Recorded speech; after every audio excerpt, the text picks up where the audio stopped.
इस क्लास में हम कक्षा 11 हिंदी पाठ 1 लेखक हैं भारतेंदु हरिश्चंद्र जी का जीवन परिचय पढ़ेंगे। तो शुरू करते हैं। आधुनिक हिंदी साहित्य के जन्मदाता भारतेंदु हरिश्चंद्र इतिहास प्रसिद्ध सेठ अमीचंद के प्रपौत्र गोपाल चंद्र गिरधर दास के ज्येष्ठ पुत्र थे। इनका जन्म 9 सितंबर सन 1850 ईस्वी को काशी में हुआ था।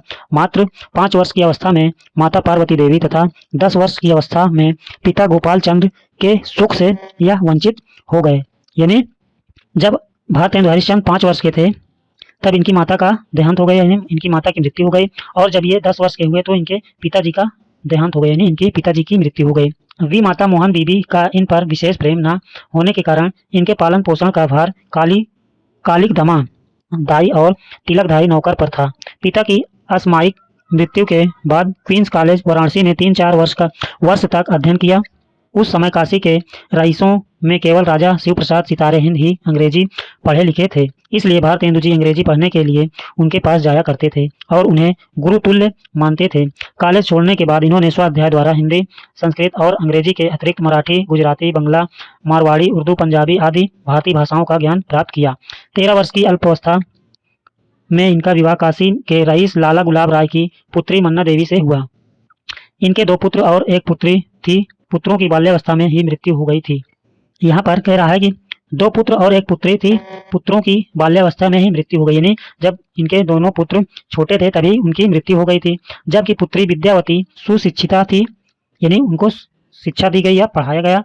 भारतेंदु जी ने अनेक स्थानों की यात्राएं की। ऋण लेने की आदत भी इन पर पड़ गई। ऋणग्रस्तता, कौटुंबिक तथा अन्य सांसारिक चिंताओं सहित क्षय रोग से पीड़ित भारतेंदु जी का निधन 6 जनवरी 1885 ईस्वी को 34 वर्ष 4 महीने की अवस्था में हो गया। यानी इनकी मृत्यु क्षय रोग बीमारी के कारण 6 जनवरी 1885 ईस्वी में इनकी मृत्यु हो गई। ये कितने वर्ष के थे? 34 वर्ष और 4 महीने के थे। भारतेंदु जी ने हिंदी साहित्य की जो समृद्धि की वह सामान्य व्यक्ति के लिए असंभव है। ये कवि, नाटककार, निबंध लेखक, संपादक, समाज सुधारक सभी कुछ थे। हिंदी गद्य के तो ये जन्मदाता समझे जाते हैं। काव्य रचना भी ये बाल्यावस्था से ही करने लगे थे। इनकी प्रतिभा से प्रभावित होकर सन 1880 ईस्वी में पंडित रघुनाथ, पंडित सुधाकर द्विवेदी, पंडित रामेश्वर दत्त, व्यास आदि के प्रस्तावनानुसार हरिश्चंद्र को भारतेंदु की पदवी से विभूषित किया गया और तभी से इनके नाम के साथ भारतेंदु शब्द जुड़ गया। इन्होंने हिंदी भाषा के प्रचार के लिए आंदोलन चलाया। इस आंदोलन को गति देने के लिए पत्र पत्रिकाओं का प्रकाशन एवं संपादन किया। इन्होंने सन 1868 ईस्वी में कवि वचन सुधा और सन 1873 ईस्वी में हरिश्चंद्र मैगजीन का संपादन किया था। कह रहे हैं 1868 में कवि वचन सुधा पत्रिका का और सन 1873 ईस्वी में हरिश्चंद्र मैगजीन पत्रिका का संपादन किया था। 8 अंकों के बाद हरिश्चंद्र मैगजीन का नाम हरिश्चंद्र चंद्रिका हो गया। हिंदी गद्य को नई चाल में ढालने का श्रेय हरिश्चंद्र चंद्रिका को ही है। यानी ये हरिश्चंद्र चंद्रिका क्या है? भारतेंदु हरिश्चंद्र जी के द्वारा एक पत्रिका थी। भारतेंदु जी की कृतियां अनेक विधाओं में उल्लेखनीय है। नाटक के क्षेत्र में इनकी देन सर्वाधिक महत्वपूर्ण है।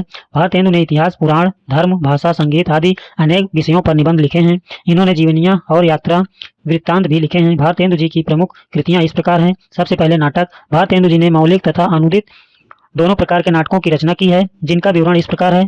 तो मौलिक नाटक देखते हैं।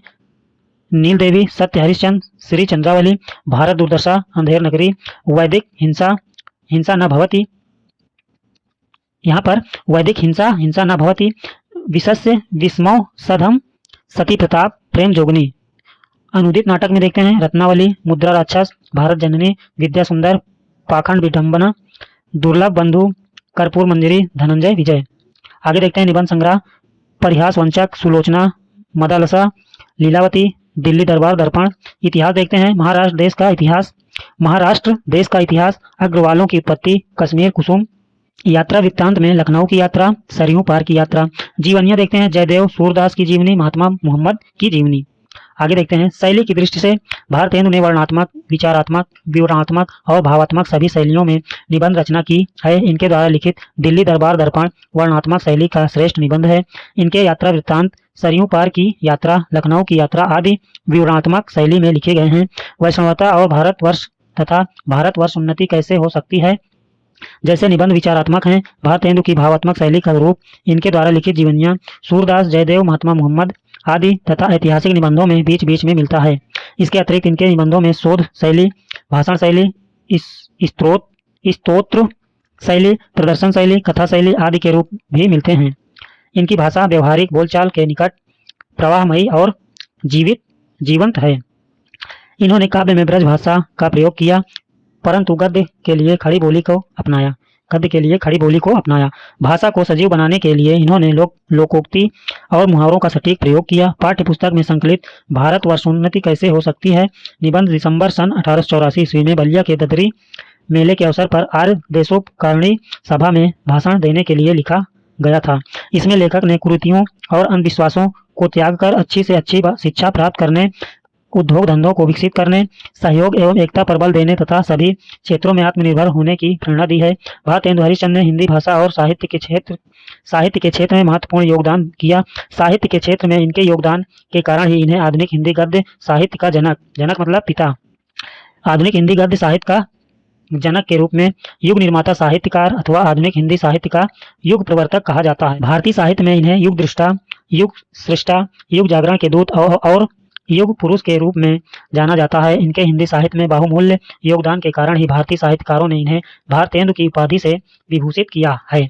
हिंदी साहित्य में इनके योगदान के फलस्वरूप 1864 ईस्वी में 1900 ईस्वी तक की अवधि को भारतेंदु युग के नाम से जाना जाता है।